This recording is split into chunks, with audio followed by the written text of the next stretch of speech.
My friends, ఈరోజు నవ్వటం గురించి మాట్లాడుకుందాం. నవ్వటం అనే దానికి చాలా రకాల అర్థాలు ఉంటాయి, చాలా పద్ధతులు ఉంటాయి, చాలా మార్పులు ఉంటాయి. కానీ వెనకటి వాళ్ళు నవ్వటం 4 విధాలు చేయటం అన్నారు.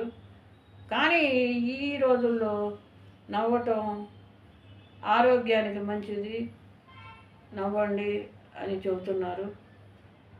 కానీ మనం నవ్వాలి, మనం నవ్వుతా బతకాలి. అవతల వాళ్ళని కూడా నవ్వుతా బతికేలాగా మనం చెయ్యాలి. ఎందుకంటే మనం నవ్వుతుంటే అవతల వాళ్ళు కూడా నవ్వుతారు. అది మన జీవిత లక్ష్యంగా పెట్టుకుంటే మనం సంతోషంగా ఉంటాం, అవతల వాళ్ళు సంతోషంగా ఉంటారు, అందరూ సంతోషంగా ఉంటారు.